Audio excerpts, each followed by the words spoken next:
Alors, mes amis, prenez place, asseyez-vous bien, prenez de quoi prendre note.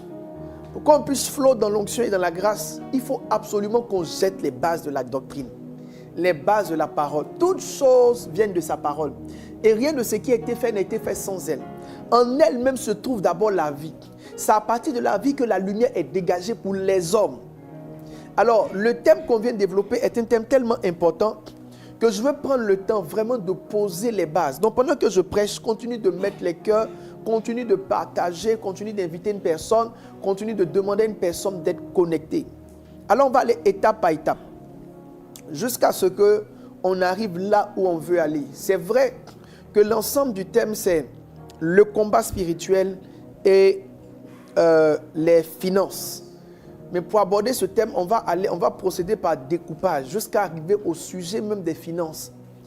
Donc je pense qu'aujourd'hui, on pourra aller jusqu'à introduire les enjeux du combat spirituel et des finances. Mais le jeudi prochain, on va détailler profondément les stratégies démoniaques par rapport aux finances. On va parler des 7 standards de Dieu par rapport à nos finances. J'en parlerai tout à l'heure. Personne, quand on parlera des standards de Dieu, personne ne peut savoir ce qu'il a. Personne ne peut savoir s'il a perdu quelque chose s'il n'a pas conscience de ce qu'il a. Donc, l'une des lois des finances, c'est d'être conscient de ce que tu as permanemment. J'en parlerai dans la suite de l'enseignement. Donc, pour que quelqu'un sache ce que Satan lui a pris ou ce que Satan a volé de lui, il faut qu'il soit conscient pleinement des choses que Dieu lui avait données. D'où est venue cette série d'enseignements? Cette série d'enseignements est venue de plusieurs sources. Et la série d'enseignements concernant le combat spirituel et les finances sont venues de 2 expériences.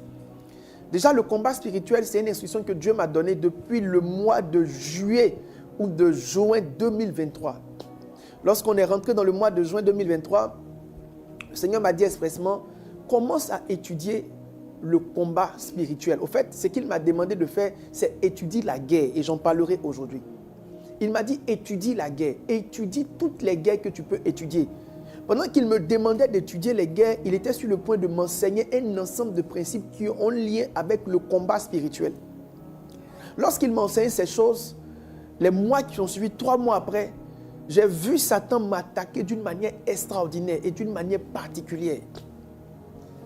Et ça m'a pris pratiquement près de 4 à 5 mois pour que le Seigneur me donne définitivement la victoire sur cette bataille. C'est après qu'il m'ait donné la victoire sur cette bataille qu'il m'a demandé de formuler cela en série d'enseignements afin d'aider plusieurs qui ignorent et qui sous-estiment beaucoup de principes qui ont un lien avec le combat spirituel. Le combat spirituel maintenant et les finances. Dans le détachement du grand enseignement sur les combats spirituels, chose que je vais développer au fur et à mesure, tout ce dont je parle maintenant va revenir après dans le développement de l'enseignement. Le combat spirituel et les finances, il y a 1 an et demi, ou je ne sais plus, 1 an ou 2 ans en arrière, je crois 2 ans en arrière, j'étais dans le mois de juillet. Donc je pense qu'on devait, mon temps, ça devait être un mois qui a précédé mes temps de vacances. Ou un mois qui a suivi mon mois de vacances. En tout cas, c'est dans cette période. Il y avait un lien avec mes vacances. Et j'en priais, et Dieu va se révéler à moi. Je vous dis ces choses pour vous expliquer certaines choses qui sont très importantes. Comme je l'ai dit, je reviendrai là-dessus. Il va se révéler à moi. Et lorsqu'il se révèle à moi, il me dit cette parole simple. Il me dit, mon fils, est-ce que tu sais que les revenus de l'église devraient être à tel niveau? C'est Dieu qui me l'a dit. Moi, je ne le savais pas. Moi, tous les dimanches, je vais dire, bon, je ne fais pas les points les dimanches, mais quand on a des réunions administratives où il est important de faire des points et que j'ai les points, pour moi, c'est vraiment le meilleur de ce que les hommes peuvent apporter qui est là. C'est le meilleur de ce que les hommes peuvent donner au Seigneur qui est là. Je suis en prière, je n'y pense même pas. Je pense à autre chose, j'ai d'autres challenges. Et puis, le Seigneur me dit, je vais te dire une chose qui n'est pas habituelle. Et je lui dis, Seigneur, qu'est-ce que tu veux me dire? Il me dit, est-ce que tu sais que le niveau financier de l'église n'est pas le niveau qui est défini au ciel? J'ai dit, ah bon? Moi, je n'ai jamais su ça parce que je ne connaissais pas le niveau du ciel. Et il m'a donné un montant. Il m'a dit, voici ce que vous devriez avoir en principe comme entrée chaque mois. J'ai dit, ah bon? Moi, je ne savais pas que ça existait. Et il m'a dit, des démons travaillent à ce que tout ce que j'ai prévu pour vous n'arrive pas. J'étais étonné que ça existait. Alors je vais rentrer dans un temps de prière, je vais mettre toute l'administration, tous nos comptables, je vais les mettre en jeûne prière. Et on va prendre pratiquement 1 mois pour prier, jeûner pour ce sujet. Je leur ai dit, voici ce que Dieu m'a dit. Dieu m'a dit, voici ce qui devrait être. Donc prions et jeûnons. Et on a pris pratiquement 1 mois de prière de jeûne. Je pense que le mois de prière de jeûne est même rentré dans mon mois de vacances. Où pendant ce mois, j'ai fait intentionnellement, j'ai essayé de comprendre le sujet, d'étudier même le sujet des finances en Dieu. Donc ce que j'enseigne maintenant, ce n'est pas des choses que j'ai lues il y a 2 jours ou 3 jours. C'est un amas d'études bibliques connectées à des expériences qui seront livrées, données pour nous aider. Donc pendant 1 mois, je vais prendre le temps d'étudier réellement sur les finances par rapport au ciel. Parce que si Dieu me dit que je devais être à ce niveau, bon, il a parlé de l'église, je me dis, bon, si l'église est touchée, peut-être même que le pasteur aussi est touché. Donc il faut qu'il essaie de voir quels sont les challenges. Donc j'ai pris 1 mois pour essayer de comprendre, d'étudier, en étudiant la Bible, en étudiant des documents, en lisant, en cherchant. Et pendant ce mois, j'ai appris beaucoup de choses. Lorsque je suis revenu de vacances, le mois qui a suivi, alors qu'on était dans la prière, dans le jeûne, moi et toute l'équipe comptable, pendant que moi en vacances et eux ici, priant ensemble, avec des temps de jeûne et des veillées, quand je reviens, le mois où je reviens, le mois qui suit, ce temps de prière intense, les revenus de l'église se sont multipliés 5 fois, par 5 fois, en 1 mois. Mes amis, l'argent d'une église va se multiplier par 5 fois en 1 mois, ça n'existe pas. Ça veut dire qu'il y a quelque chose de surnaturel. Donc il y avait réellement des entités qui essaient de nous appauvrir. Beaucoup de personnes ne savent pas qu'ils sont en train de flotter en deçà de ce que Dieu a prévu pour eux. Beaucoup de personnes ne sont pas au niveau là où Dieu les veut. Mais le problème, c'est que tu ne sais même pas où est ton niveau. Donc si tu ne sais pas où est ton niveau, comment tu peux savoir si tu es en dessous du niveau ou bien tu es dans la cadence? Beaucoup de personnes ne savent même pas que le revenu de leurs entreprises, ce n'est pas le revenu qu'ils doivent avoir. La plupart des hommes vivent pour manger, être rassasiés. Une fois qu'ils mangent, qu'ils dorment, qu'ils sont rassasiés, qu'ils ont mis un peu de rouge à lèvres, ça veut dire qu'ils sont dans l'abondance. Quels sont tes fondements, quels sont tes statuts, quelles sont tes bases pour définir que tu es pleinement dans la volonté de Dieu concernant tes finances ou pas? Cette série d'enseignements est venue donner des réponses. Elle va t'aider. Ce n'est pas parce que c'est moi qui prêche. C'est juste parce que c'est lui qui a donné le message. Cette série va t'aider. Je veux que tu t'asseyes. Je veux que tu te poses. Je veux que tu comprennes. Et que tu saches une chose. Que le Seigneur veut te faire passer un autre niveau. Il ne l'aurait jamais fait si en vérité, il n'aurait jamais permis que tu sois connecté si en vérité il n'avait pas prévu de te faire passer un autre niveau. Où que tu sois, reste connecté, suis la série jusqu'au bout. Si tu connais des personnes qui sont dans le monde des affaires, si tu connais des gens même qui boivent le noir, qui passent par des temps difficiles, qui n'arrivent pas à expliquer leur réalité, si tu connais des gens qui ont une forme de frustration, d'insatisfaction intérieure, connecte-les simplement à ce live. Jusqu'à ce qu'on finisse, qu'on atteigne la fin de cette série d'enseignements. Et qu'on se mette à prier afin que Dieu brise. Parce que pourquoi j'ai dit que ce temps de prière, on risque de le faire sur 2 jeudis. Parce que je veux d'abord enseigner avant d'entrer dans les temps de prière et de délivrance. Parce qu'il y a beaucoup de personnes qui ne savent pas que Satan est fortement en train de combattre leurs finances. Beaucoup de personnes ne savent pas qu'ils sont attaqués par des esprits de pauvreté. Je l'ai dit tantôt. Et un jour, je priais pour une famille. Dieu m'a dit, il y a un esprit de pauvreté. J'ai dit, ah bon, comment ces gens sont un esprit de pauvreté? Il m'a dit, l'esprit de pauvreté se manifeste par des réparations permanentes dans leur maison. Il y a tout le temps quelque chose à réparer. Ce n'est pas la pompe de gauche, c'est la pompe de droite. C'est le poignet de droite. C'est ceci, cela. En fait, il y a toujours une raison de faire sortir quelque chose. Et ces personnes avaient l'impression que c'était de façon normale qu'un robinet se garde. Et si même il y avait des démons qui élevaient ta facture? Mais rien n'est impossible aux démons. Les démons ils sont vicieux. Les démons sont vicieux, ils peuvent se mettre dans tout. Frère, pendant cette série d'enseignements, il y aura des révélations précises. Là où Satan est en train de voler des gens, il sera dévoilé. Là où Satan est en train de dépouiller des enfants de Dieu, il sera dévoilé. Là où Satan est en train d'attaquer des gens, le Seigneur va le mettre à nu. Si j'étais toi, j'allais juste m'asseoir humblement, sérieusement et profondément et écouter parfaitement cette série d'enseignements. Alors, on ne peut pas parler d'abord des finances, donc de combat lié aux finances, sans comprendre même toute la logique de combat. Donc, je veux jeter des fondements, des fondamentaux, des éléments bibliques qui vont nous permettre de courir sans s'arrêter. L'avantage de cette série, c'est qu'elle ne va pas seulement vous enseigner pour maintenant, mais elle vous enseigne pour maintenant jusqu'à la fin de votre vie. Lisons ensemble une portion des Écritures qui est très importante. Éphésiens le chapitre 6, le verset 10 au verset 13. C'est une portion qu'on va utiliser beaucoup pendant cette série d'enseignements. Il est important que tous les chrétiens connaissent maintenant par cœur ce texte-là. Ce sera notre texte de base pendant ce temps d'étude. Éphésiens le chapitre 6, le verset 10 et le verset 13. Il dit ceci: au reste, fortifiez-vous dans le Seigneur. Au reste, fortifiez-vous dans le Seigneur. Et par sa force toute puissante, revêtez-vous de toutes les âmes de Dieu. Revêtez-vous de toutes les âmes de Dieu, afin de pouvoir tenir ferme contre les ruses du diable. Car nous n'avons pas à lutter contre la chair et le sang, mais contre toutes les dominations, contre les autorités, contre les princes de ce monde des ténèbres, contre les esprits méchants dans les lieux célestes. J'aime le verset 13. Il dit: c'est pourquoi prenez toutes les âmes de Dieu, afin de pouvoir résister dans le mauvais jour et tenir ferme après avoir tout surmonté. Alors, je veux introduire mon enseignement par des définitions et des vérités. Les vérités, c'est des fondements, des fondements qui nous permettent de mieux comprendre le thème en lui-même. Donc, on va commencer par des définitions et par des vérités essentielles. La première approche ou la première partie que je voudrais développer concerne les réalités du combat spirituel, les réalités même du combat spirituel. L'une des choses sur lesquelles je voudrais attirer votre attention et l'une des choses sur lesquelles je voudrais mettre en garde les uns et les autres, c'est concernant l'approche restrictive de la notion de combat spirituel. Il existe une approche très restrictive de la notion de combat spirituel.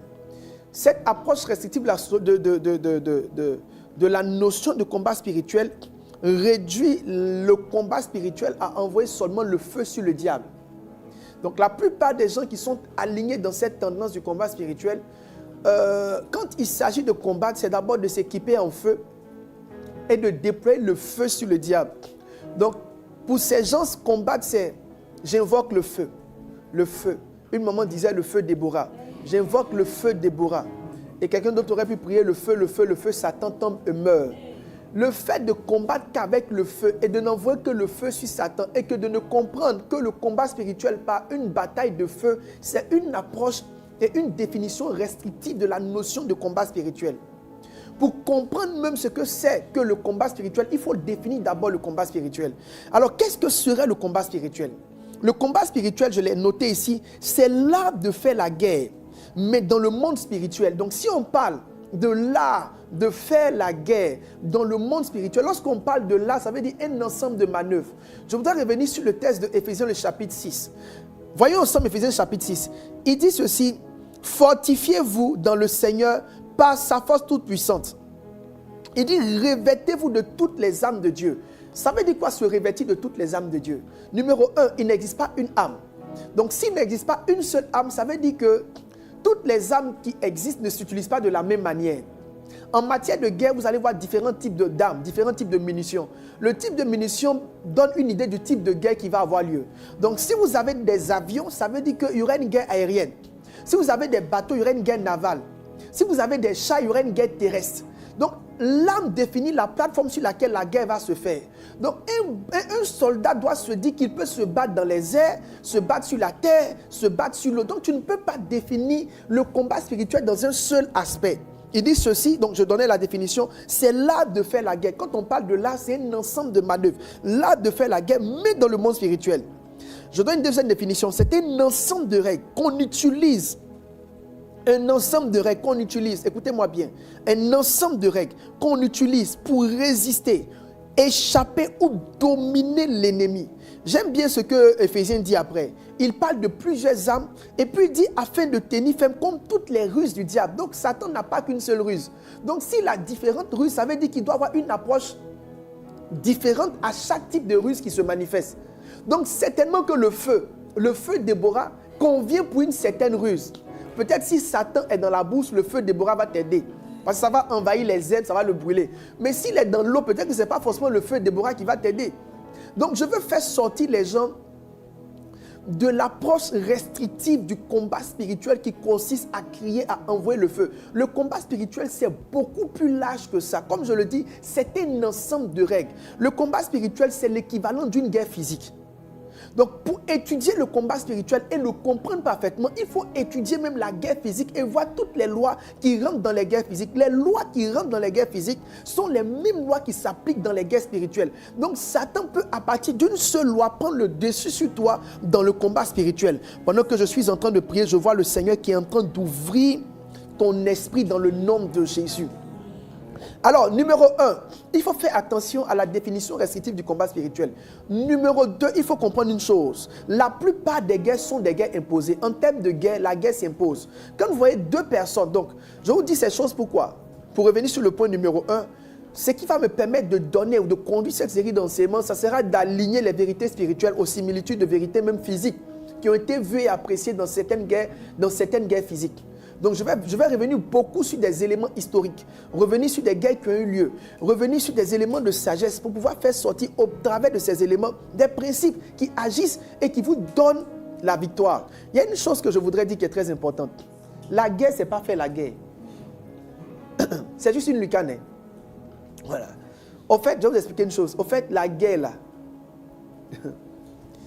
avant, dans les temps anciens, je reviendrai là-dessus tout à l'heure. Dans les temps anciens, la guerre, c'est la pratique naturelle. Vous comprenez? Elle existe actuellement. Le même principe existe, mais c'est beaucoup plus... Avant, tu es dans ton village, quelqu'un est quelque part en Europe, dans son intention, c'est venir dans ton village, annexer le village et puis dominer le village. Donc, c'est comme ça qu'on a eu, on a eu la colonisation de l'Afrique. On a eu pas mal de choses. Tout ce que vous avez vu, ça veut dire le principe naturel des humains dans tous les temps, et je pense que c'est un fondement biblique, c'est d'aller conquérir des territoires. Donc, il n'y a pas quelqu'un qui n'est pas en guerre.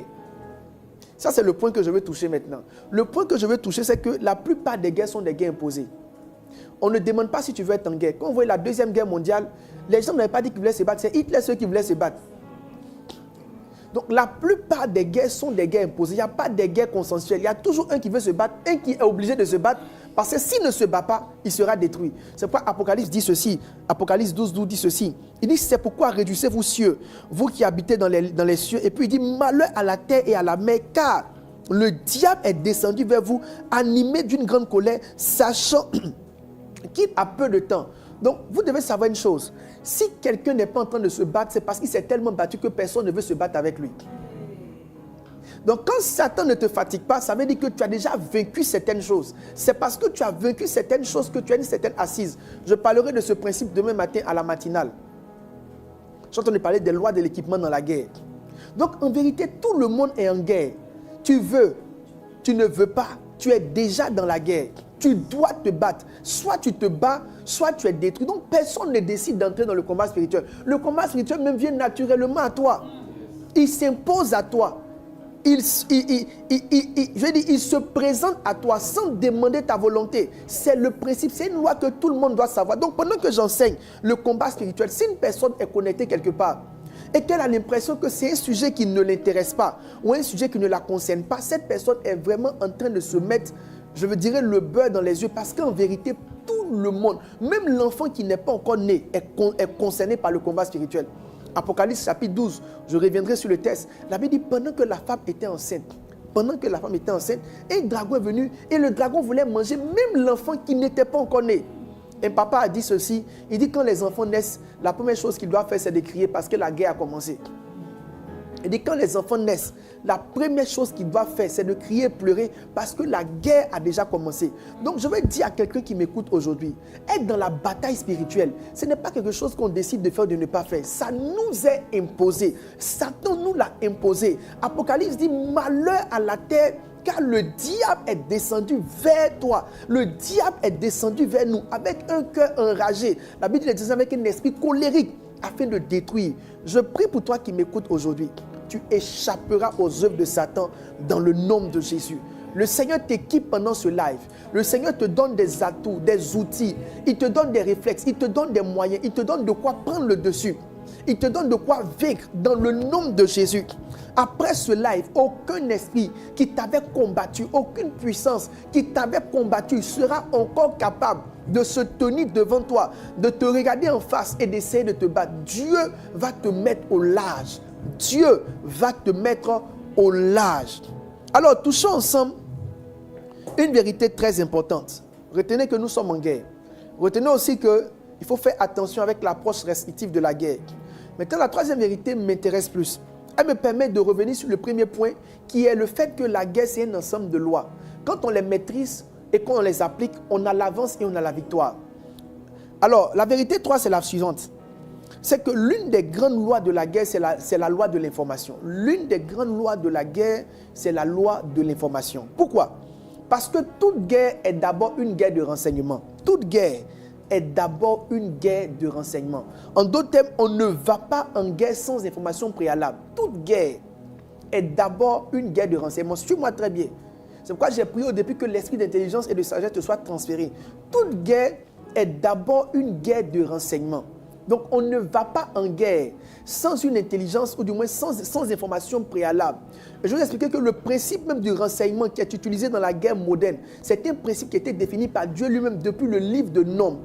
Lorsque tu prends le livre de Nombres, le chapitre 13, alors que le Seigneur veut donner à Israël le pays de Canaan, le Seigneur veut donner à Israël le pays de Canaan, le Dieu qui veut donner à Israël le pays de Canaan va leur donner une instruction avant qu'il n'aille prendre Canaan. Il va dire ceci. L'Éternel parla à Moïse et dit, envoie des hommes pour explorer le pays de Canaan que je donne aux enfants d'Israël. Tu enverras un homme de chacune des tribus de leur père. Tous seront des principaux d'entre eux. Moïse les envoya du désert de Paran, d'après l'ordre de l'Éternel. Et tous ces hommes étaient chefs des enfants d'Israël. Tous ces hommes étaient chefs des enfants d'Israël. Il y a un texte qui m'intéresse le plus. C'est qui prouve que l'ordre que le Seigneur a donné aux enfants d'Israël était un ordre qui visait au renseignement militaire, c'est-à-dire en préparation d'une guerre. C'est le type d'information qu'il leur a demandé de faire venir, donc la fiche de mission. Dans le même livre de Nombres, le chapitre 13, verset 17, il va leur demander des choses étranges. Moïse les envoya pour explorer le pays de Canaan. Il leur dit, montez ici par le midi, et vous monterez sur la montagne, et vous verrez le pays, ce qu'il est, le peuple qui l'habite, s'il est fort ou faible, s'il est petit ou en grand nombre. Ça sert à quoi d'aller voir si un peuple est fort ou faible? Quel est l'intérêt de savoir si le peuple il est fort ou il est faible? Vouloir voir si le peuple est fort ou faible, c'est voir avec quelle âme tu vas aller te battre contre lui. Donc le principe même des renseignements généraux qu'on a dans nos gouvernements existait déjà dans la mentalité de Dieu. Dieu ne se bat pas sans information. Satan ne se bat pas sans information. C'est pourquoi j'ouvre simplement une lucane. L'une des grandes armes de guerre spirituelle, de combat spirituel, c'est la discrétion. L'une des grandes armes de combat spirituel, c'est la discrétion. Plus on sait sur toi, mieux on peut te détruire. Je toucherai ça. Je ne suis pas encore arrivé là-bas. Je suis juste dans mon introduction. Donc, il demande à ce que Israël aille voir. Il dit aux enfants d'Israël d'aller en Israël, ou du moins d'aller à Canaan et de commencer à voir le peuple. Numéro 1, il faut voir si le peuple il est fort ou il est faible. Pourquoi le peuple est-il fort ou faible? À quoi cette information va servir? Numéro 2, il demande de voir le nombre. Est-ce qu'ils sont nombreux ou pas? À quoi est-ce que le nombre sert? Le nombre, c'est pour voir à combien nous aussi on va aller se battre. Numéro 3, il demande à ce qu'on voit si les villes sont ouvertes ou fortifiées.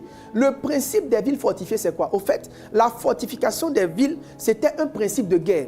Pour que l'ennemi ne puisse pas attaquer les villes dans l'Antiquité, souvent, on mettait les villes sur les montagnes, au-dessus des vallées, et on mettait généralement une muraille autour. C'est pourquoi Jérusalem, avant d'arriver, Jérusalem était comme on appelle, pratiquement à hauteur. Il y avait une vallée avant de partir à Jérusalem.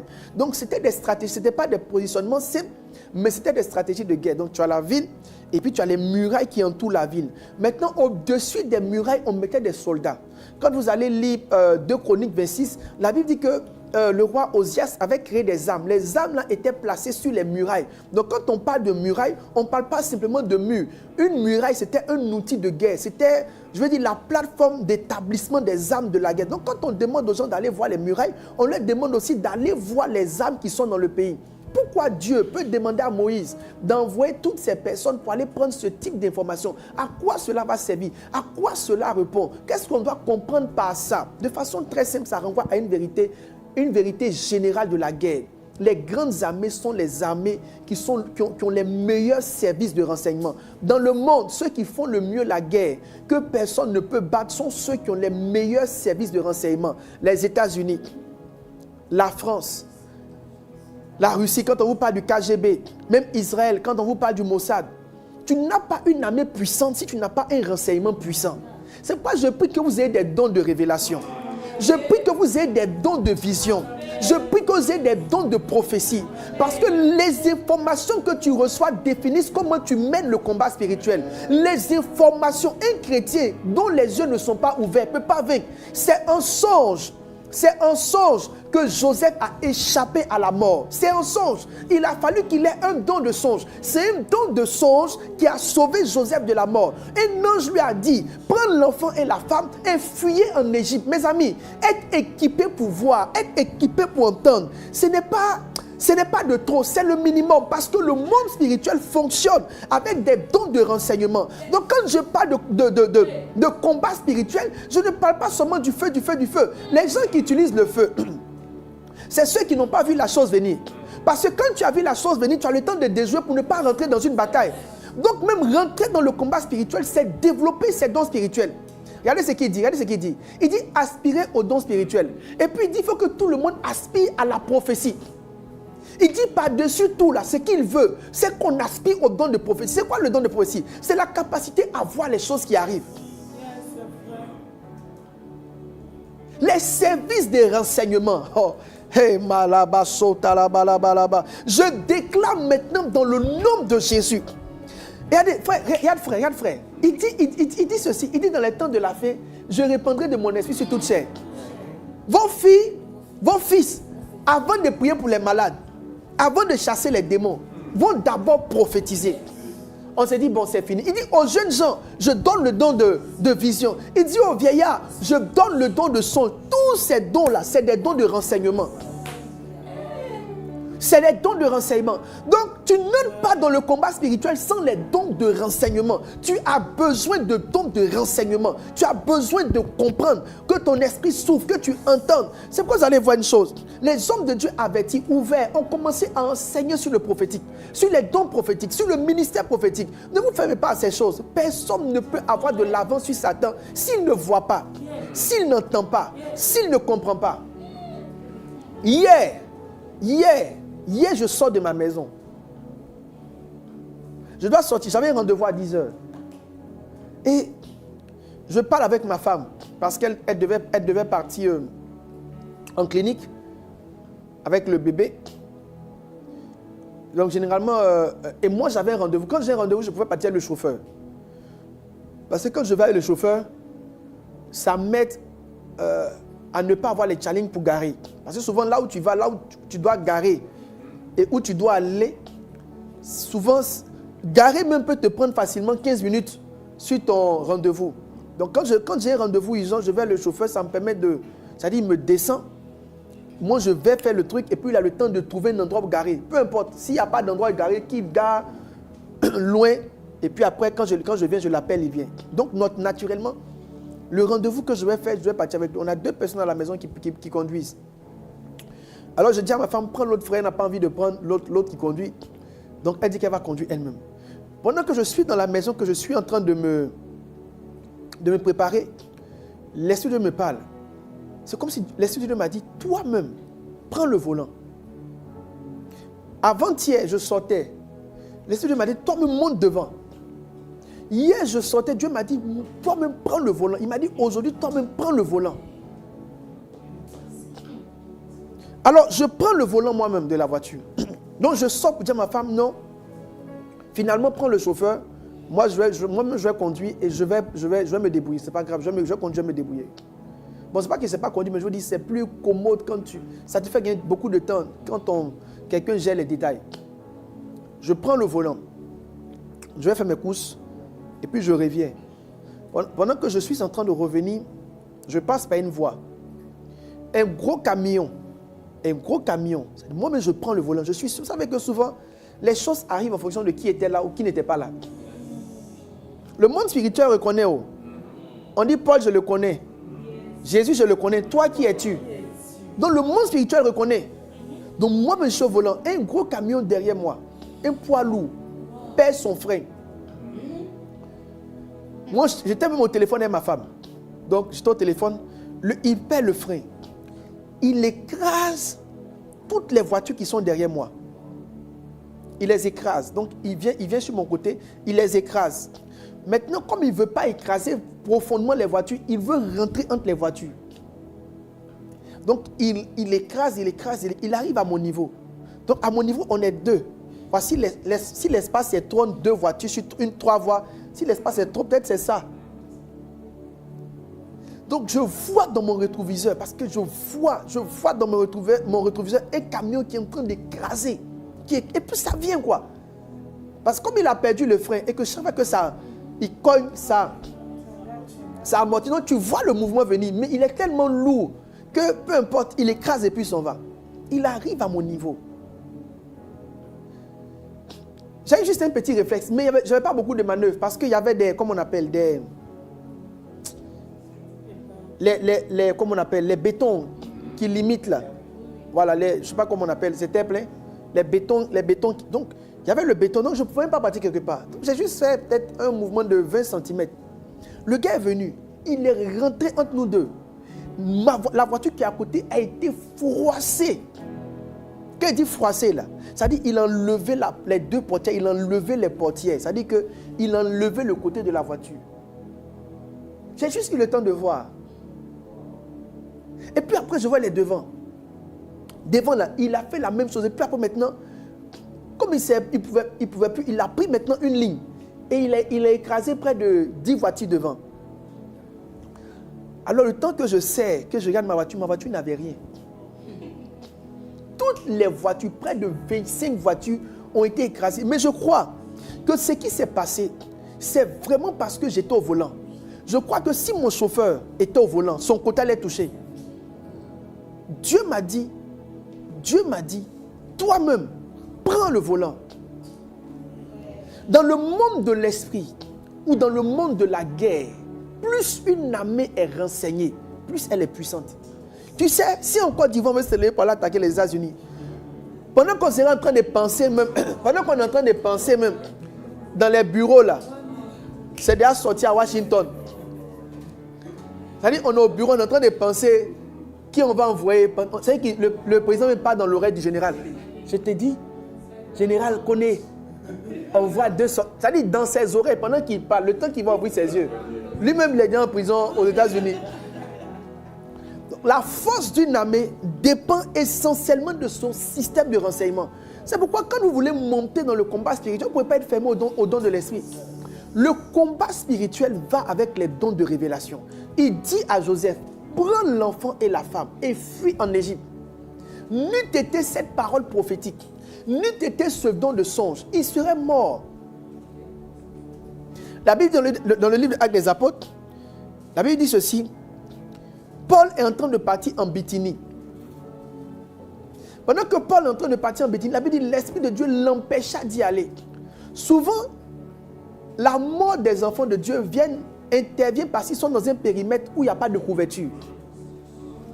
Ce n'est pas que Satan est fort, mais Satan te fait sortir de ton périmètre de couverture. Mais comment tu peux le savoir? La Bible dit, ayant été empêché par l'Esprit d'annoncer la parole dans l'Asie, traverser la Phrygie, ainsi de suite. Mais après, il était empêché aussi d'arriver en Bithynie. Donc, beaucoup de chrétiens sont morts dans des accidents pour une seule raison. C'est l'esprit de mort. Mais comment l'esprit de mort les a atteints? Parce qu'ils n'ont pas été avertis. Ils n'ont pas été avertis. L'esprit de mort les a atteints parce qu'ils n'ont pas été avertis. Ils n'ont pas été informés. Beaucoup de gens sont morts. Moi, j'ai fait un accident. Dans mon accident, j'ai vu dans un songe que je devais faire un accident. Lorsque je fais l'accident, je m'en vais. Tout ce qu'ils sont en train de dire là, c'est pour arriver vers tes finances. C'est pour arriver vers tes... Parce que pour que même tu sois... Mais c'est le don de prophétie, d'interprétation de songes qui a permis à Joseph de sauver les finances de l'Égypte. Donc je te dis que je suis en train de jeter des bases qui vont t'aider, Il n'y a personne qui peut être un homme d'affaires efficace si Dieu ne lui parle pas. Hein. Si Dieu ne te parle pas, tu ne seras jamais un homme d'affaires efficace. Il n'y a pas un endroit plus méchant, plus mauvais, plus dangereux que les plateformes dans lesquelles on essaie de faire de l'argent. À un moment donné, quand je vais commencer à parler des villes fortifiées dans le monde des affaires, je parlerai de ça le jeudi prochain. Il y a des villes fortifiées. Il y a des domaines dans lesquels certains ne sont pas autorisés à y être. Dans Canaan, il y a des villes fortifiées. Il y a des domaines dans lesquels, ça dit que c'est un milieu là, toi, tu ne vas jamais trouver ton chemin là-bas. Ils se sont partagés les parts. Pour que toi, tu pèses ça, il faut que Dieu te parle. Il faut qu'un ange te dise un certain nombre de choses à faire. C'est pourquoi je veux prier pour tous ceux qui sont connectés. Maintenant, dans le nom de Jésus, votre esprit s'ouvre et les dons prophétiques qui accompagnent les finances, les dons prophétiques qui accompagnent le monde des affaires, les dons prophétiques qui aident, ces choses vous sont transférées dans le nom puissant de Jésus de Nazareth. Alors je me répète, la force d'une armée est dans la force de son renseignement. Plus le renseignement est puissant, l'armée est puissante. Plus le chrétien, l'enfant de Dieu, a les yeux ouverts sur les choses de l'esprit, plus sa force dans le combat est déployée. Donc pour toi, par exemple, te préparer au combat spirituel ne serait pas forcément le feu. Toi, ta préparation, ça serait peut-être de développer tes dons de l'esprit. Préparation, ce serait peut-être de développer les dons de l'esprit, pas forcément de commencer par le feu. Tu dois commencer à comprendre comment les dons de l'esprit fonctionnent, comment ça marche, comment on voit, comment on entend, comment on sait les choses. Comment on sait les choses. Combien de gens n'ont pas été tués par empoisonnement? Je déclare une parole sur ta vie. À partir d'aujourd'hui, écoute-moi très bien. Tu vas avoir une sensibilité qui va te prévenir. L'esprit qui a averti Paul va t'avertir. L'esprit qui a averti Paul va t'avertir. Pendant que je suis en train de parler, je vois une personne. C'est comme si ce que je suis en train de dire là, Dieu te l'avait dit. Le Seigneur t'a informé clairement. C'est comme si je vois cette personne qui a entendu. Elle a entendu ce que je suis en train de dire, cette portion-là. C'est comme si elle avait entendu qu'on le lui disait. Tu as entendu qu'on te le disait. On te le disait qu'il faut que tu développes tes dons de l'esprit. Il faut que tu développes tes capacités spirituelles. Il faut que tu développes, avant même que tu ne te connaisses. Je ne sais pas par quel moyen. Mais c'est comme si, dans la période qui a précédé, le Seigneur était en train de créer des circonstances et il te parlait pour te dire que dans le temps là, ce qu'il te faut, c'est entendre et voir. Je vous disais, j'ai fait un accident. Dans l'accident que j'ai fait, dans le songe, on m'a dit que c'est le chauffeur qui va me tuer. Effectivement, quand j'ai fait l'accident, c'est le chauffeur. Il roulait tellement vite. Donc, une fois que tu ne suis plus, lui pouvait aller qu'à 200. On a pris une voie qu'il ne connaissait pas. Et il a été surpris devant un virage. Il n'a pas eu assez de temps pour décélérer. Donc, il était obligé de forcer. Mais quand il a forcé, il a perdu le contrôle. Pendant que je dis ça, je vois une femme qui est enceinte.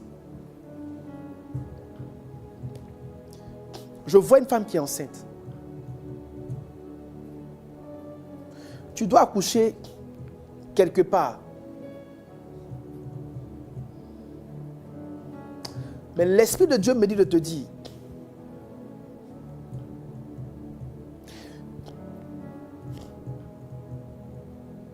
elle est vraiment à thème. Son accouchement est entre cette semaine qui finit ou la semaine qui vient.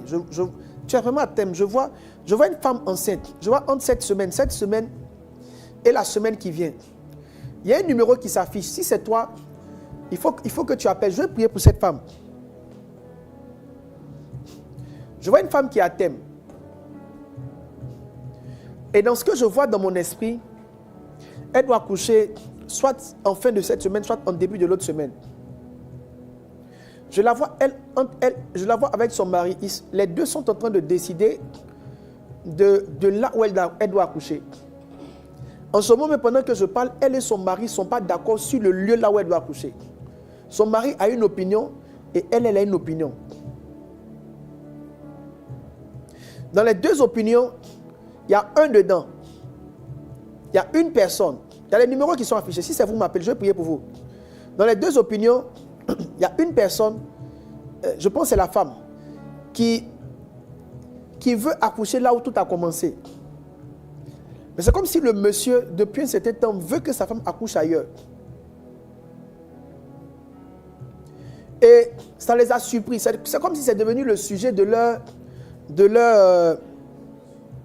leur discussion maintenant même. Pendant que je suis en train de prophétiser, c'est ce que je vois. Si tu te reconnais dans ce que je suis en train de dire, appelle, je vais prier pour toi. Aux numéros qui sont là, appelle.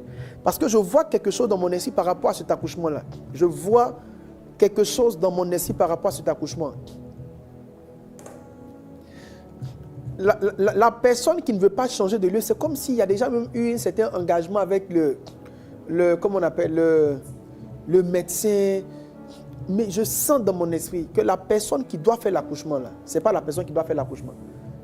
Je sens ça fortement dans mon esprit. Je sens ça fortement dans mon esprit. Vous devez changer d'espace.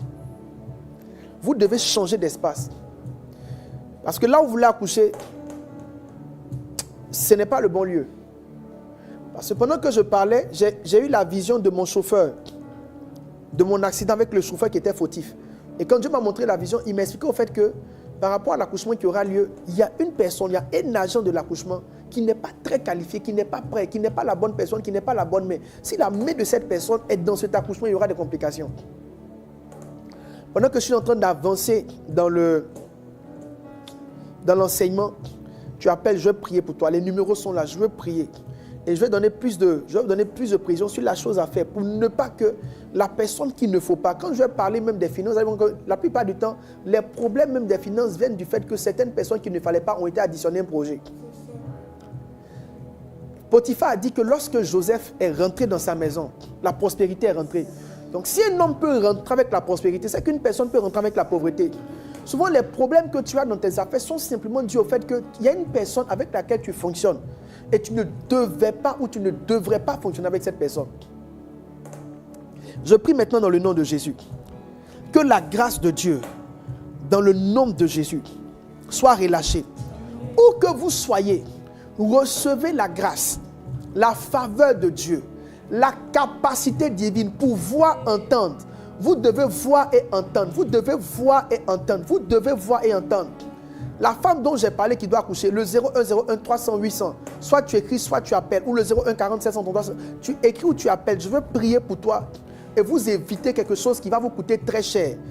Appelez-nous simplement, on va prier pour vous éviter quelque chose qui va vous coûter très cher. Il y a une personne qui ne doit pas le faire, qui ne doit pas le faire. Alors, je continue rapidement, parce qu'il y a encore beaucoup de choses à dire. Pourquoi j'ai commencé sur le principe de la loi du renseignement? J'ai commencé sur le principe de la loi du renseignement à cause d'une seule chose. À cause du fait que vous ne pouvez jamais, à cause du principe qui dit que personne ne peut combattre un adversaire qu'il ne connaît pas. La loi de cette guerre, c'est de combattre avec un adversaire qu'on connaît. Vous devez vous battre contre un adversaire que vous connaissez. Donc on ne va jamais en guerre sans connaître l'adversaire. C'est pourquoi même dans le football, les grands joueurs, les grandes équipes étudient l'équipe adverse. Donc, il n'y a pas eu une équipe sérieuse ou un joueur sérieux qui va en guerre et qui ne prend pas le temps d'étudier l'équipe contre laquelle il va se battre. Les seules équipes qui le font, ce sont les chrétiens. C'est le chrétien seul qui mène le combat spirituel avec un adversaire sur lequel il n'a aucune information. Cette série d'enseignements a pour but de t'informer sur l'adversaire. C'est pourquoi il a dit, car nous n'avons pas à lutter contre la chair et le sang, mais comme toutes les dominations. Je l'ai déjà dit tantôt, vous devez savoir une chose, nous sommes dans une guerre. Et dans cette guerre, dans le monde spirituel, vous n'aurez pas seulement affaire à Dieu le Père, au Fils ou au Saint-Esprit, vous aurez affaire à des démons. Il dit, nous avons à lutter contre les dominations, contre les autorités, contre les princes de ce monde de ténèbres, contre les esprits méchants dans les lieux célestes. Donc il est important que vous puissiez comprendre, dans cette saison-là, connaître Satan, sa ruse, ses stratégies, ce sur quoi il fonctionne, devient important pour vous. Si tu veux que je donne une raison pour laquelle tu dois suivre toute la série d'enseignements, cette raison-là est importante. Elle est capitale et elle est définitive. Elle est importante et elle est capitale. Il y a une chose qu'on observe dans la vie. Elle est là, la dame. Elle répond à tout. Le monsieur est là. Ça répond à tous les principes qu'on a eu à dire. Lui et sa femme sont pas d'avis. Et le monsieur, elle est dans la saison d'accouchement. C'est prévu pour quand?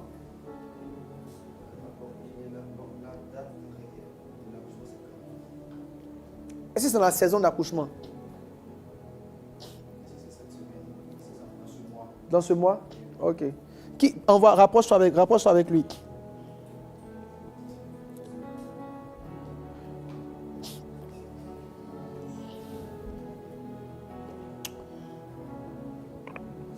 Alors tu mets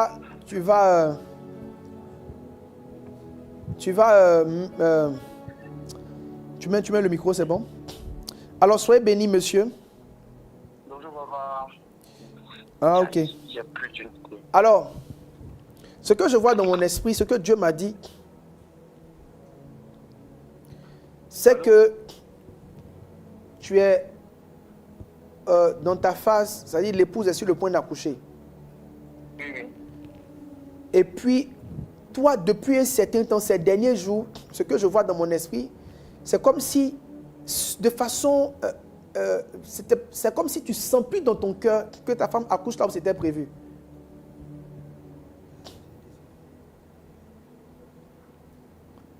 Le temps qu'il se reconnecte. Vous tous qui êtes connectés, je vous connecte à cette grâce, dans le nom de Jésus. Alors, donc je disais, ce que je vois dans mon esprit, ce que Dieu m'a montré clairement, c'est comme si ta femme est à thème. Oui. Et elle doit accoucher dans les temps qui viennent. Une semaine, maximum 2. Ok. Et dans mon esprit, ce que j'ai vu, c'est comme si ces derniers jours, toi, le mari en tout cas, le Seigneur m'a montré le mari n'est plus, c'est comme si ton sentiment sur là où elle doit accoucher a changé. Tu veux un autre lieu. Oui, papa, en fait, c'est lors du dernier rendez-vous, son médecin lui avait conseillé une clinique où elle doit accoucher. Donc, il nous a demandé d'aller regarder la clinique. On est allé, mais je n'ai pas vraiment senti la clinique en termes de propriété, tout ça. Mon cœur n'y était pas. Donc, elle, comme c'est son médecin, bon, il n'y a pas de problème, ça ne gêne pas pour elle, elle peut accoucher là-bas. Par contre, moi, on m'avait déjà pris une fois à l'hôpital, dans le gare, donc vraiment, mon cœur y était pour qu'elle aille accoucher dans un autre cas plus agréable. Puis, donc, c'est devenu une petite histoire, un froid, mais ça a laissé quelques petites séquelles entre nous, c'est un peu ça. Alors, voyez ce que le Seigneur me dit. Le Seigneur me dit de ne pas accoucher dans cette clinique-là. Parce que quand Dieu me parlait, il m'a montré que, en fait, je voyais clairement que la clinique n'était pas... Je voyais clairement dans mon esprit que ce n'était pas le bon endroit. Je sentais que ce n'était pas le bon truc à faire, en fait. Ce n'est pas dans cet endroit-là. Et ce que j'ai vu dans mon esprit, clairement, c'est que le conseil qui est donné, ce n'est pas un conseil équilibré. Ce n'est pas parce que la personne pense que c'est un bon coin. C'est parce que la personne gagne quelque chose dans ce coin que la personne conseille ce coin. Mais je vois clairement dans mon esprit que cet endroit-là n'a pas tout ce qu'il faut pour cet accouchement.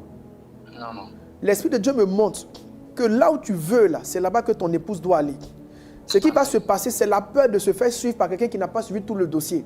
Mais l'Esprit de Dieu me dit de vous dire que la main de Dieu sera sur vous et il va rendre la chose facile. Amen. Mais si vous allez dans cette clinique, ce que j'ai vu dans mon songe, où on m'a montré un chauffeur qui m'a conduit dans le ravin, je vois aussi ce monsieur et cette clinique qui vont vous conduire dans quelque chose. Je vois des complications.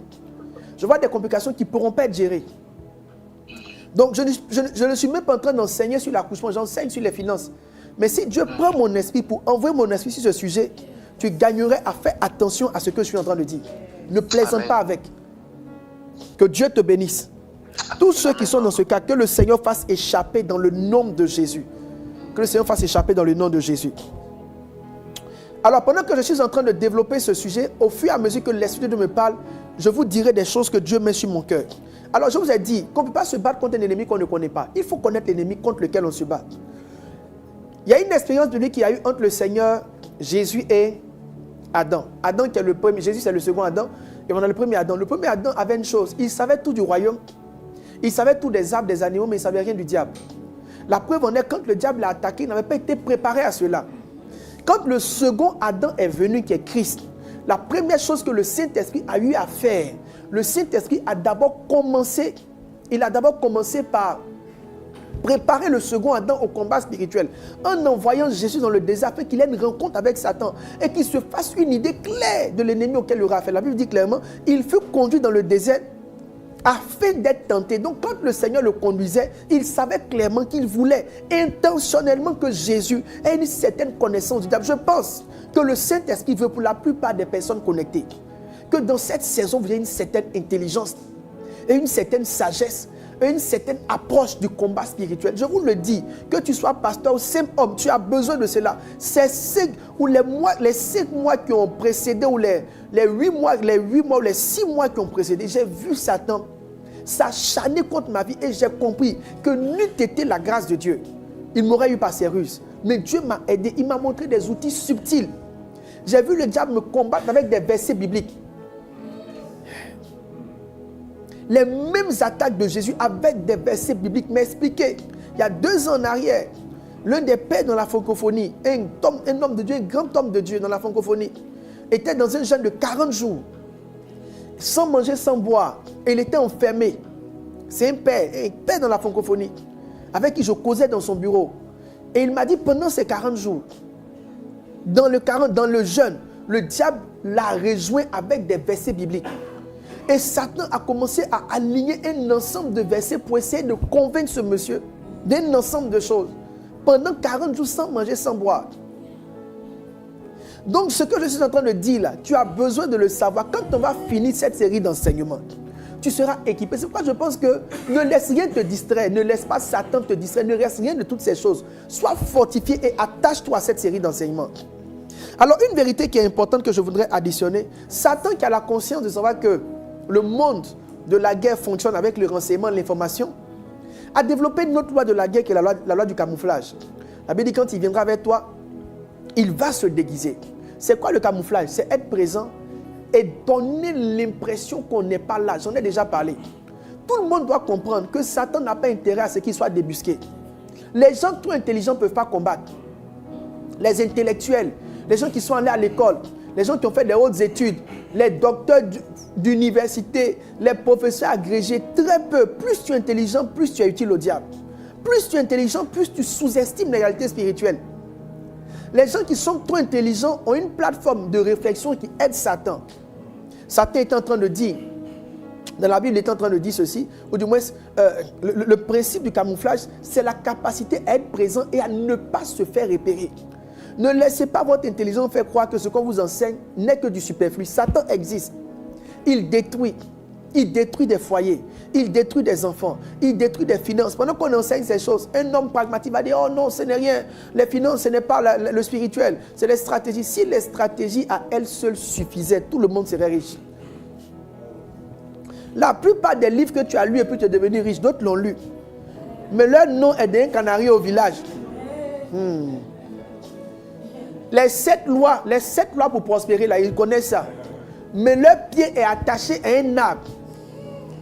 Les 15 lois pour devenir milliardaire, ils ont lu. Mais la grand-mère lappe leur tête tous les soirs. Donc, mes amis, ce n'est pas que les gens savent pas. Les gens savent, mais ils sont engagés dans une bataille. Il y a plein de gens qui ont des diplômes, mais ils n'arrivent pas à s'en sortir. Non, la vie est dure. La vie n'est pas dure. Il y a des gens pour qui certaines oppressions empêchent qu'ils passent à un autre niveau. Quand on va finir cette série d'enseignements, ta vie ne sera plus jamais la même dans le nom puissant de Jésus. Je dis, ta vie ne sera plus jamais la même dans le nom puissant de Jésus. Il dit, votre adversaire, le diable, ils viennent à vous en vêtements de brebis, mais au-dedans, ce sont des loups ravisseurs. Ils viennent à vous en des vêtements de brebis, mais au-dedans de vous, ce sont des loups ravisseurs. Je prie pour quelqu'un maintenant dans le nom de Jésus. Que le Seigneur ouvre tes yeux. Partout là où Satan est caché. Que tes yeux le voient. Qu'il ne soit plus caché à toi. Que tu le vois dans ta famille, dans tes études, dans tes finances, dans tes affaires. Que tu le vois partout où il est. Que Dieu te le révèle. Aucun démon ne sera caché. Pendant que je suis en train de parler, Pendant que je suis en train de parler, Dieu me parle. Dieu me parle. Il y a une personne qui a pris une aide de maison. Ça fait 2 mois. Une ménagère. Ça fait 2 mois, vous l'avez embauchée. C'est une jeune fille. Elle n'est pas très âgée. Je vois une personne qui ressemble à une personne qui a entre 22, 21, un peu. Elle n'est pas très jeune. C'est une personne 22, 21, 10, 19. C'est quelqu'un qui n'est pas très très âgé. C'est une très jeune fille. Pendant que je suis en train de parler, je vois une vision. Dans la vision, je la vois assise sur un sac. Le jeudi prochain, ce sera vraiment un jeudi full de prière. Parce que là, on sera maintenant dans le fond. Je la vois assise sur un sac. Je vois un sac de voyage et elle assise sur le sac. Je la vois avec les mains croisées. Dans ce que le Seigneur est en train de me montrer, la fille, elle a été prise, je crois, il y a tout au plus 2 mois. Elle est très récente dans cette maison. Depuis qu'elle est rentrée, ce que je vois qui est encore plus clair, c'est qu'elle est rentrée pour prendre soin d'un enfant. Et depuis qu'elle est rentrée, je vois comme un cycle de maladie dans la maison. C'est une ménagère. Je vois comme un cycle de maladie dans la maison. Et je vois comme la maman, ça veut dire la maman de l'enfant a fait un songe. Et dans le songe, c'est comme si soit elle était attaquée ou l'enfant était attaqué dans le songe. La mère était attaquée ou l'enfant était attaqué dans le songe. Donc je répète, ça fait quelques mois, 2 mois. Si tu es là, tu appelles rapidement, je vais prier pour toi. J'ai 2 paroles pour toi. 2 mois, une dame a pris une ménagère. La ménagère en question, dans les 2 mois, ce que je vois dans une vision, elle est assise sur une valise. Elle est venue pour prendre soin d'un enfant. Elle n'est pas très âgée. C'est entre 21 et 19 ans. Elle n'est pas très âgée. En tout cas, ce que je vois, je n'ai pas son âge, mais la vision de la personne que je vois, c'est une personne très âgée. Et je la vois, elle est assise sur un sac. Et je vois que l'enfant de la maison a commencé à être très malade ces derniers temps, très malade. Et la mère de l'enfant a fait un songe dans lequel l'enfant ou elle était attaquée dans le songe. Pendant que je suis en train de parler, si elle est connectée, qu'elle me fascine. Ce que Dieu me montre clairement, la jeune dame que je vois qui est dans la maison est en train d'opérer de la sorcellerie. Elle est en train d'opérer de la sorcellerie. Ce que je vois clairement dans mon esprit, la jeune dame que je vois dans mon esprit est en train d'opérer de la sorcellerie. Elle est en train de faire de la sorcellerie dans la maison. C'est sa présence qui engendre la maladie de l'enfant. Qu'est-ce que tu dois faire? Si tu m'appelles, je te dirai ce que tu dois faire tout à l'heure, afin que le Seigneur te montre le chemin. Pour vous tous qui êtes connectés, qu'il n'y ait plus de démons cachés que vous ne voyez pas. Partout là où ils sont, partout là où ils se cachent, partout là où ils mettent leur tête, que Dieu les expose. Maintenant, je vais terminer cette partie par ce verset de Proverbe. Il dit, c'est par une bonne stratégie qu'une bataille est gagnée. Il n'y a pas de guerre qui est gagnée sans stratégie. Il faut de la stratégie pour gagner une guerre. Pour gagner une guerre, il faut être poussé par une certaine intelligence. Il faut être stratège jusqu'à une certaine manière. C'est dans le livre de Proverbes. Il dit ceci, en effet, ce n'est pas une bonne stratégie que tu gagneras la bataille. Et la victoire s'acquiert grâce à un grand nombre de conseillers. Donc ça veut dire qu'on ne gagne pas de guerre sans stratégie. Il aurait pu dire à Timothée, 1 Timothée 6, 12, il dit combat le bon combat de la guerre. Ça veut dire combat de la bonne manière. Certaines personnes combattent, mais elles combattent de la mauvaise manière. Elles combattent sans stratégie. Concernant les stratégies, je voudrais prendre cette approche de stratégie pour rentrer maintenant dans le sujet pour lequel on est connecté depuis le départ. Dans la loi, l'une des grandes stratégies de guerre, l'une des grandes stratégies de guerre qui se fonde sur l'une des grandes lois de la guerre, c'est la loi de l'argent dans la guerre, la loi des finances dans la guerre, l'argent et la guerre et l'argent, la loi de l'argent dans la guerre. Alors, écoutez-moi très bien. Il y a 5 ou 6 versets, 5 ou 6 choses, 5 ou 4 choses que je voudrais dire sur la loi de la guerre et les finances. La loi de la guerre et les finances. Écoutez-moi très bien. La première chose que je voudrais dire ici concernant la loi de la guerre et des finances, c'est que la guerre ne commence pas par les armes, mais la guerre commence par l'argent. Est-ce que je parle à quelqu'un? Donc la guerre ne commence pas par les finances, ou du moins la guerre ne commence pas par les armes, mais la guerre commence par l'argent. On est en train d'aller étape par étape vers un endroit. Je suis simplement en train de, comment on appelle, de placer les bases. Donc la guerre ne commence pas par les armes, mais la guerre commence par l'argent. Ça veut dire quoi? Pour qu'il y ait une guerre, il faut préalablement qu'il y ait des hommes pour financer cette guerre. Pour qu'il y ait une guerre, il faut préalablement qu'il y ait des gens pour financer cette guerre. Ça, c'est un élément qui est très important. Donc, quand vous voyez les armes, ça n'a pas commencé avec les armes. Ça commence avec les financiers de la guerre. Toutes les guerres que vous voyez, toutes les grandes guerres que vous voyez dépendent de personnes secrètes, de personnes cachées qui les financent. Quand quelqu'un a à cœur de faire une guerre, le premier raisonnement qui lui vient à l'esprit, c'est de savoir qui va financer la guerre. Parce qu'une guerre, ça coûte quelque chose. Ça coûte des véhicules, ça coûte de la logistique, ça coûte du carburant journalier, ça coûte de la nourriture, ça coûte un ensemble de choses, ça coûte de l'approvisionnement permanent. Donc lorsque quelqu'un pense en termes de guerre, la première chose à laquelle il pense, c'est qu'il pense en termes de financier. Maintenant, j'ai une parole pour quelqu'un qui m'écoute ce matin. Je pense que nous sommes en train d'entrer dans la fin des temps. Je pense que dans la fin des temps, il y aura une sorte de combat et de guerre spirituelle. Je pense que cette guerre spirituelle ne dépend plus forcément des grands prieurs, mais dépend des gens à qui Dieu aura donné une certaine prospérité. Parce que toute guerre dépend de ceux qui la financent. Lorsque l'Esprit va descendre à Jérusalem, lorsque vous lisez bien, quand l'Esprit descend à Jérusalem, l'une des premières choses que le Saint-Esprit va faire dans le livre de Actes des Apôtres, le chapitre 4, la Bible dit qu'il va enlever l'indigence dans Jérusalem. Il y avait des gens qui manquaient d'argent.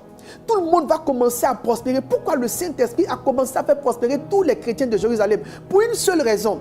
Le réveil du temps de la fin, c'est un réveil qui sera soutenu par des chrétiens que Dieu aura profondément bénis. Je suis en train de prophétiser sur la vie de quelqu'un.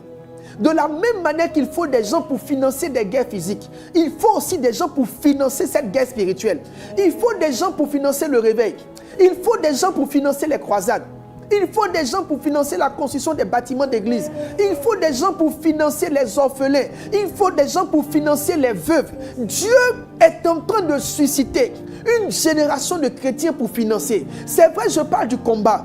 C'est vrai, je parle de Satan. Mais Satan n'est pas mon objectif premier. Mon objectif premier, c'est une catégorie de personnes que Dieu est en train de sélectionner. La Bible parle des gens comme Barnabas qui étaient tellement riches que quand ils apportaient leurs offrandes dans l'église, ça permettait à l'église de faire un partage où il n'y avait plus de pauvres. On n'avait pas dit que tout le monde est rassasié, on dit qu'il n'y avait plus de pauvres. Ça veut dire, au-delà même de manger, quand il envoie, quand on donne à chacun, tu deviens riche en même temps. Donc imaginez le niveau auquel le Seigneur avait conduit Barnabas et l'église de Jérusalem. Je ne pense pas que le ministère de Jésus n'ait pas eu besoin d'argent. La Bible dit qu'il avait un comptable. On ne m'a pas dit qu'il avait un chargé de communication. On ne m'a pas dit qu'il avait un chargé des ressources humaines. Nos mots nous a signifié qu'il avait un comptable. Je pense que l'argent avait son rôle dans son ministère. C'est une bêtise de penser qu'on peut mener cette bataille sans argent. C'est une bêtise de penser que quand les chrétiens sont pauvres, c'est un avantage pour le royaume des cieux. Je ne veux pas parler aux gens qui aiment la pauvreté. Je ne veux pas parler aux gens qui se plaisent dans la pauvreté. Je ne veux pas parler à ceux qui ont fait le vœu de pauvreté. Je parle à ceux qui sont de l'église de Jérusalem. Ceux dont on dit qu'il n'y avait aucun indigent parmi eux. Je viens déclarer une parole. Dans ce mois de mars, que l'Esprit de Dieu descende dans son église. Parce que les guerres sont financées. Les guerres ont besoin de financiers. Les guerres ont besoin de personnes que Dieu équipe. Les guerres ont besoin de personnes que Dieu enrichit. Les guerres ont besoin de personnes que Dieu établit. Vous tous qui m'écoutez maintenant dans le nom de Jésus, je prie et je prophétise sur vos vies. Dans le nom puissant de Jésus, le Dieu que je sais va commencer à vous faire prospérer de façon surnaturelle. Des gens vont percer dans le pétrole. Des gens vont percer dans les minéraux. Des gens vont entrer dans des domaines dans lesquels personne n'est entré avant eux. Des gens vont faire tomber des multinationales. Des gens vont prendre le dessus sur leur nation. Quand je parlerai de comment Satan attaque les finances, vous allez voir des choses étranges. Des choses étranges. Il y a des démons qui opèrent pour que les richesses partent au nom, dans des mains étrangères. Je prie pour toi qui m'écoutes, que la main de Dieu descende sur toi. La guerre des temps dans lesquels nous entrons, ce mouvement de Dieu qui est en train de commencer, ce réveil spirituel qui est en voie, je prie maintenant pour toi dans le nom de Jésus. Que tu fasses partie des gens que Dieu utilise pour rentrer dans un certain niveau. Écoute, ne ferme pas ton cœur au désir de faire certaines choses. Ne ferme pas ton cœur au désir d'entreprendre. Ne ferme pas ton cœur au projet divin qu'il met dans ton cœur. Écoutez, c'est dans l'abondance de l'Égypte que Jacob a été sauvé, lui le patriarche. Je veux dire à quelqu'un, c'est le plan de Dieu d'enrichir les chrétiens. Parce que les guerres commencent par les personnes qui les financent. Les guerres commencent par les personnes qui les financent. Il n'y aura jamais de guerre s'il n'y a personne qui la finance. Les guerres commencent par les personnes qui les financent. Il n'y aura pas de guerre s'il n'y a personne qui finance de guerre. Ça veut dire que la bataille des temps de la fin, le réveil des temps de la fin, ce que Dieu est en train de préparer pour cette saison, nécessite que le Seigneur enrichisse spécialement les chrétiens. Je prie pour vous tous qui m'écoutez, dans le nom de Jésus. L'esprit est en train d'être relâché maintenant, dans le nom de Jésus. Malisata labasuta labaché. Je vois des gens qui sont partout. Je vois des gens dans les nations. Je vois Dieu qui est en train d'élever des chrétiens, de les mettre à des niveaux. Le temps va venir où vous allez observer que quand un chrétien n'a rien, il est au moins milliardaire en CFA, sinon millionnaire en euros. Je parle comme un prophète. Je ne passe pas mon temps à parler d'argent.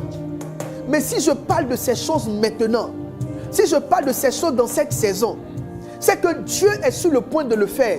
Et il est en train de le faire. Je répète, les guerres sont approvisionnées par des financiers. Quand on lit Actes des Apôtres chapitre 4, on voit naturellement que quand le Saint-Esprit descend, des hommes émergent. Barnabas, des gens émergent. Des gens émergent. Des gens sortent, des gens se démarquent. Mais ils viennent essentiellement pour pousser un plan de Dieu. Le ministère de Paul, à un moment donné, a été ralenti parce qu'il y avait un défaut de finances. Il est parti faire les tentes, pas parce qu'il était humble, parce qu'il n'avait plus d'argent. Mais ça limitait son service, parce qu'il ne pouvait prêcher qu'une fois par semaine. La Bible dit quand les frères sont venus avec l'argent qui avait été mis ensemble par les églises d'ailleurs, et qu'ils ont apporté cet argent à Paul, il a arrêté de faire les tentes et il a commencé à prêcher tous les jours. Ça veut dire que l'évangile a commencé à avancer. Ton défaut de prospérité est un ralentissement pour l'évangile. Ton défaut d'abondance, le fait que tu ne prospères pas là, ça ralentit un plan de Dieu. Le fait que tu ne réussisses pas ralentit un plan de Dieu. Satan n'attaque plus les pasteurs, il attaque les fidèles. Cela me permet d'envoyer la deuxième loi de la guerre. La deuxième loi des finances dans la guerre, c'est qu'on peut arrêter une guerre en arrêtant l'approvisionnement. Dans la guerre de l'Allemagne contre la Russie, à la bataille de Stalingrad, ce qui a sonné la fin de l'Allemagne, c'est vrai que la Russie est un pays difficile. Mais il n'était plus approvisionné, il n'avait plus de quoi manger. Quand les gars n'étaient plus approvisionnés, il n'y avait plus de moyens qu'il y ait de guerre. Satan est en train de changer sa stratégie. J'étais en train de prier le Seigneur dans le mois de septembre de l'année passée. Et Dieu m'a dit, prie pour tous les chrétiens qui font des semences particulières dans ton ministère et dans l'église. J'ai dit non Seigneur, je dois prier pour tout le monde parce que je ne crois pas que ces prophéties-là viennent de toi. Si je prie seulement pour ceux qui font des semences considérables, cela voudrait dire que mon cœur n'est pas droit. Et que je prie pour les gens qui ont l'argent, pour qu'ils aient plus d'argent, que nous on ait plus de moyens pour faire ton œuvre. Ce n'est pas bon, je veux prier pour tout le monde pour que mon cœur reste droit. Dieu m'a dit, les gens qui ont les ressources et les gens qui n'ont pas les ressources ne subissent pas le même niveau d'oppression.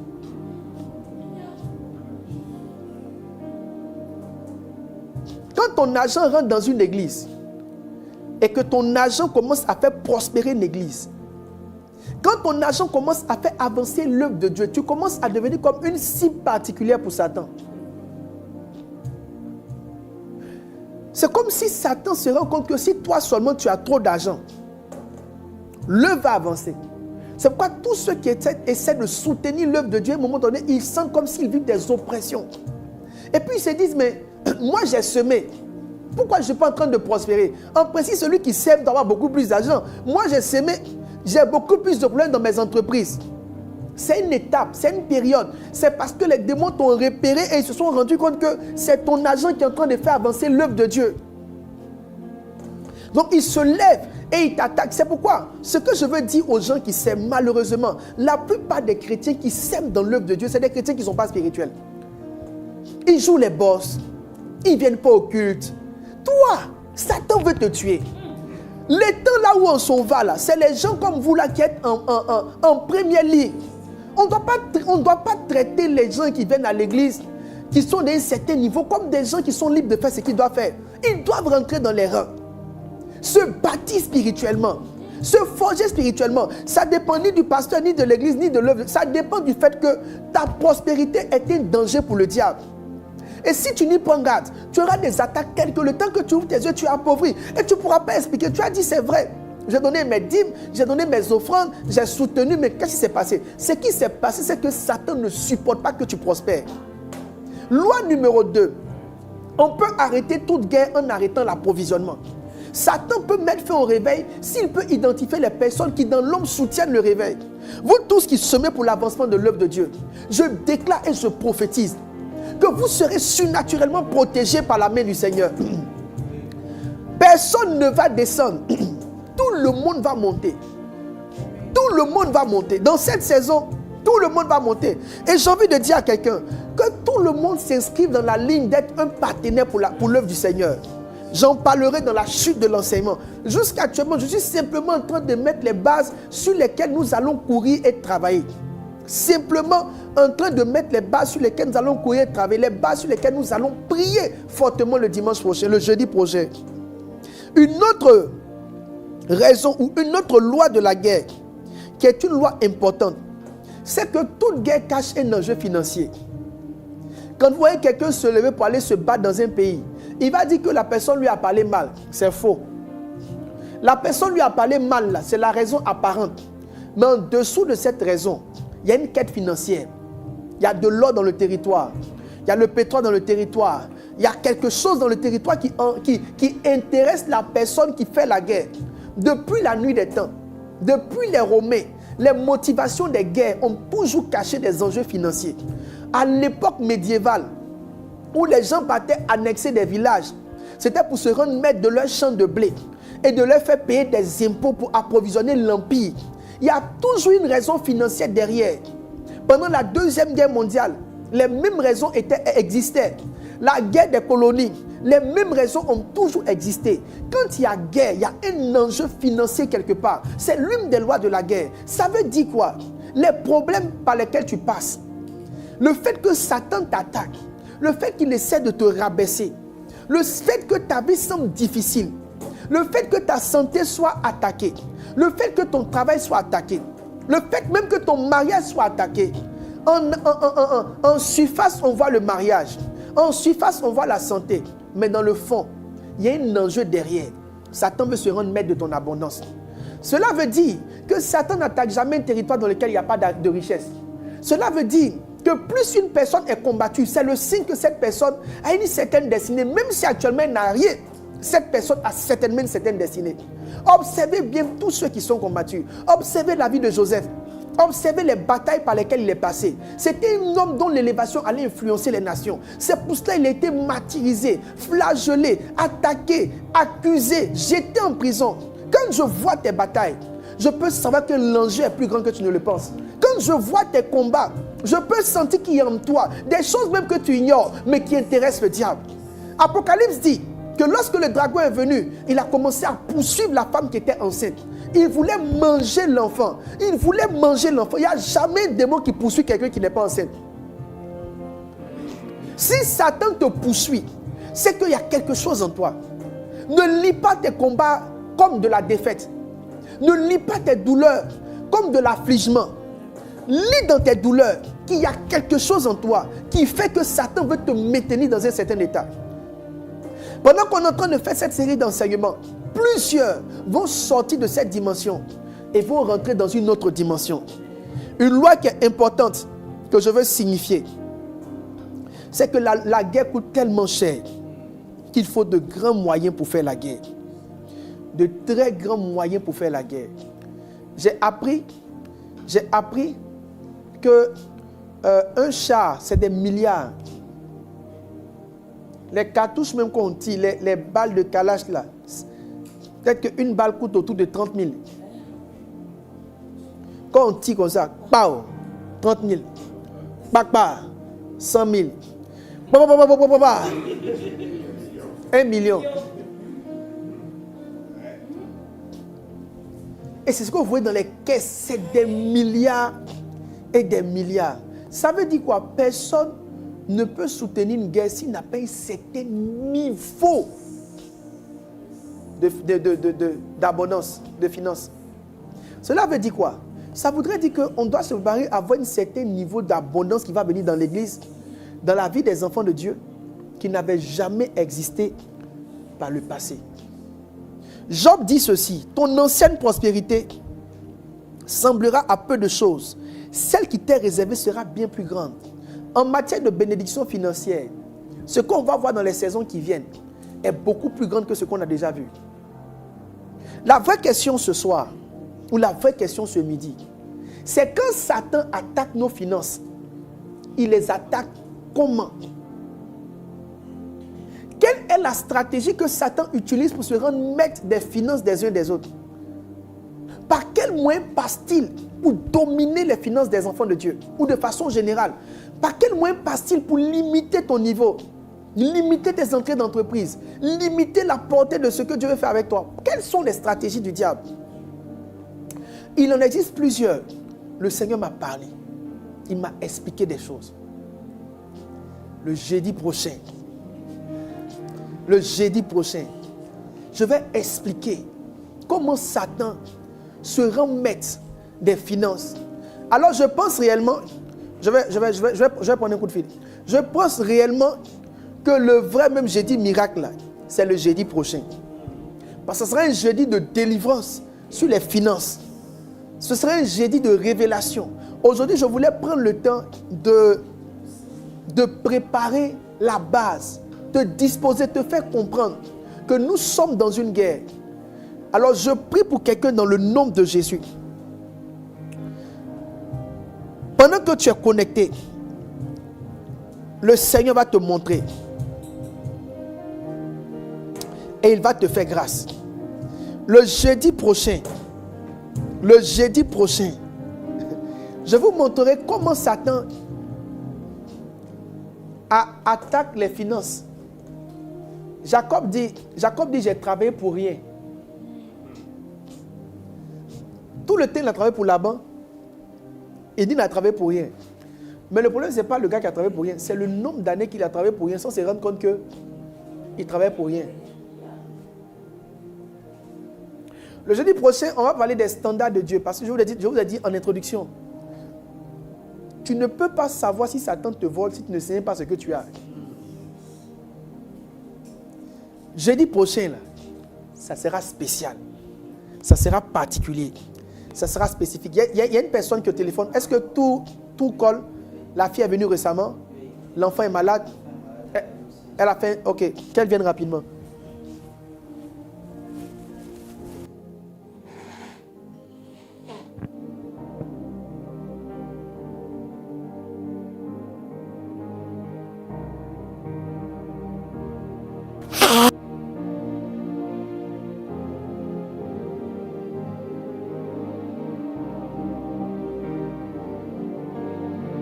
Ok. Alors, tout à l'heure, j'ai donné une prophétie. Et dans la prophétie, je parlais d'une personne qui a embauché, qui a une nouvelle personne qui n'est pas très... qui est d'un certain âge.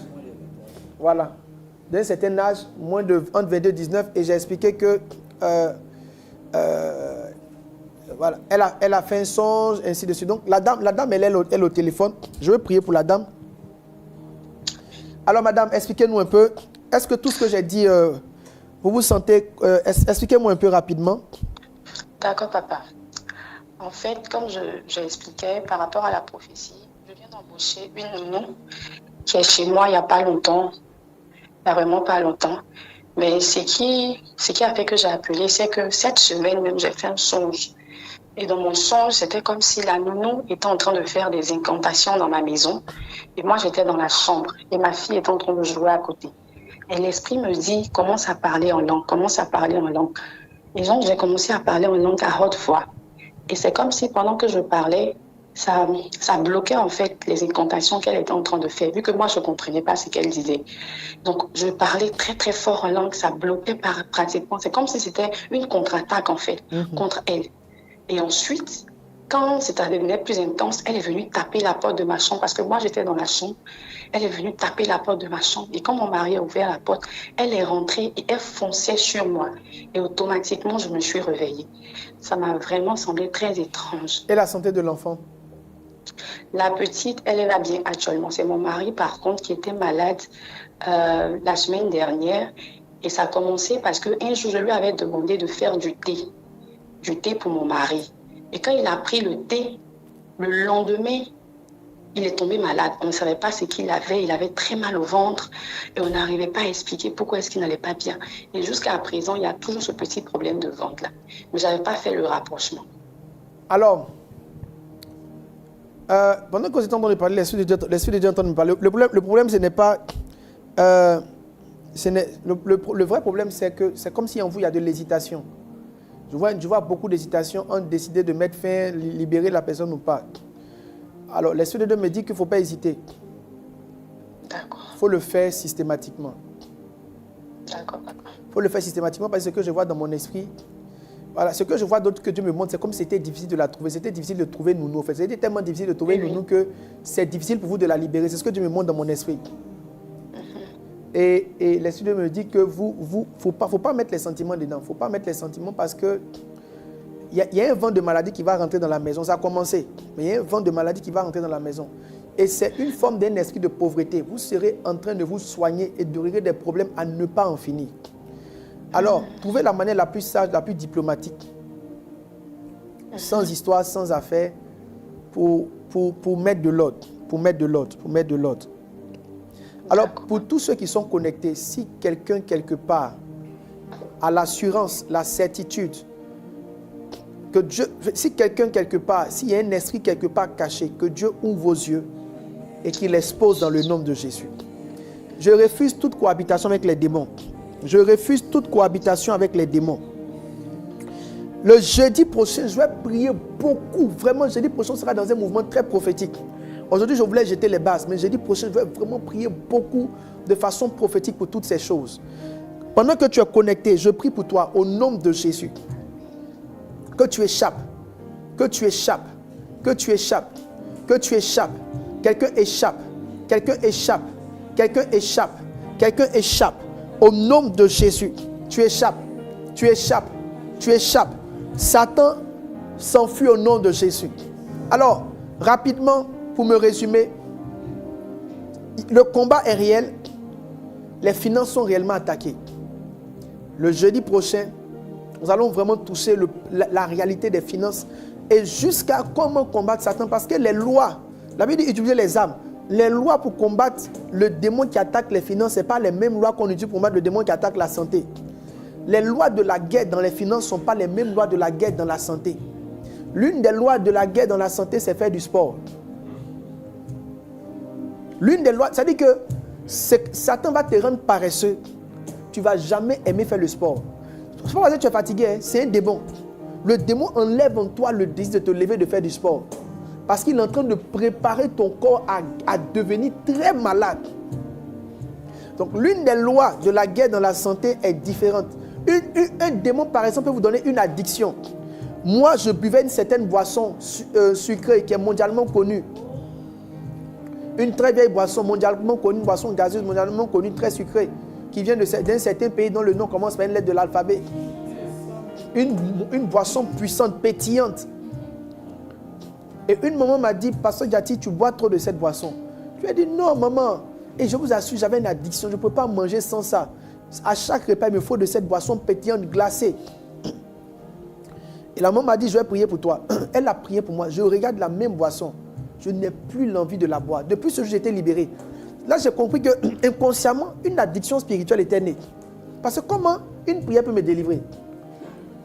Si c'est la prière qui me délivre, ça veut dire que l'influence était spirituelle. Faites attention, j'en parlerai.